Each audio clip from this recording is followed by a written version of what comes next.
लोकसभा चुनाव सर पर है। पार्टियां उम्मीदवारों का ऐलान करने के साथ ही रूठे नेताओं को मनाने, गठबंधन का गढ़ सेट करने और पुराने सहयोगियों को फिर से साथ लाकर कुनबा बढ़ाने की कोशिशों में जुटी हुई हैं।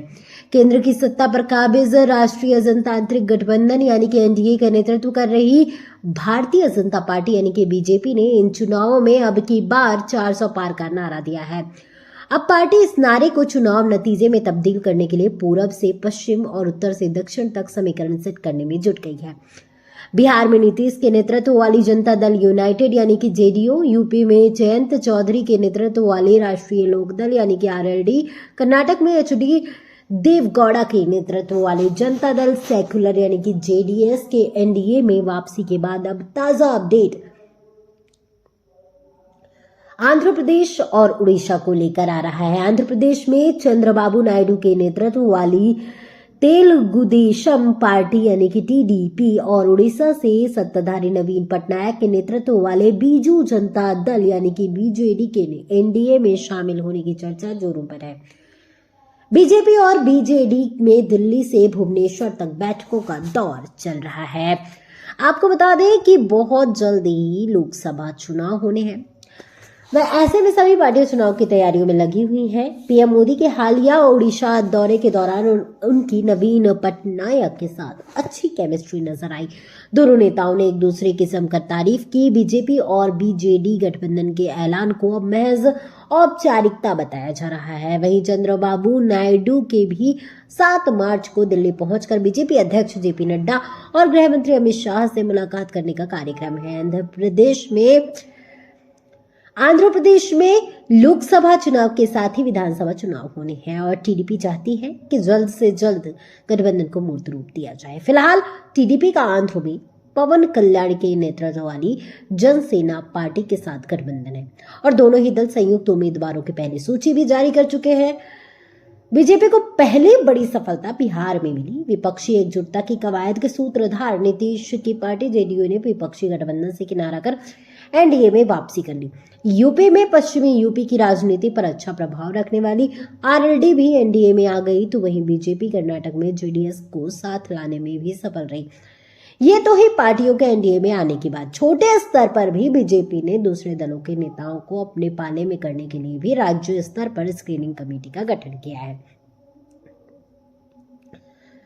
आपको बता दें कि महाराष्ट्र से लेकर अरुणाचल, पश्चिम बंगाल और तमिलनाडु तक दूसरे दलों के कई नेता हाल के दिनों में बीजेपी का दामन थाम चुके हैं। महाराष्ट्र के पूर्व मुख्यमंत्री अशोक चव्हाण कांग्रेस, पश्चिम बंगाल में तापस रॉय टीएमसी छोड़ बीजेपी में शामिल हो चुके हैं। अरुणाचल प्रदेश में कांग्रेस के 4 में से 3 विधायक, बिहार में आरजेडी और कांग्रेस के आधा दर्जन से अधिक विधायक अब तक बीजेपी का दामन थाम चुके हैं। गुजरात में कांग्रेस के पूर्व प्रदेश अध्यक्ष अर्जुन मोढवाडिया और पूर्व विधायक अम्बरीश डेर और तमिलनाडु में भी एआईएडीएमके के 16 पूर्व विधायक और पूर्व सांसद बीजेपी में शामिल हो गए थे।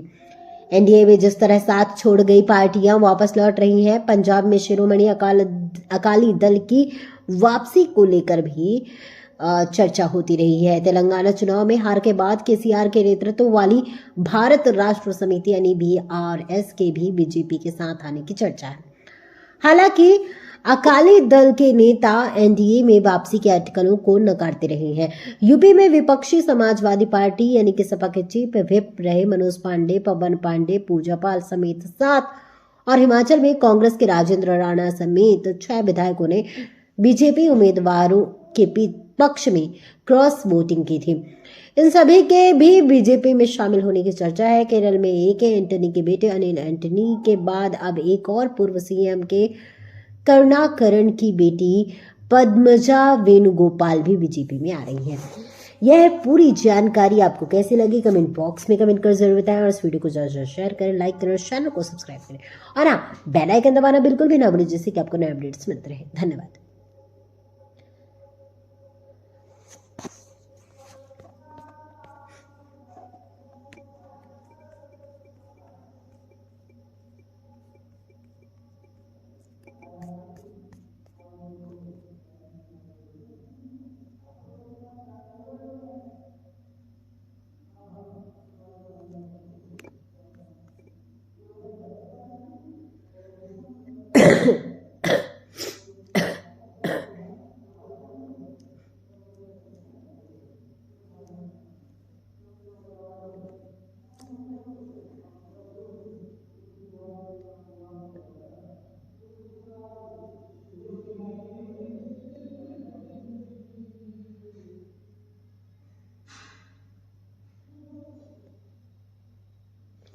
मम्मी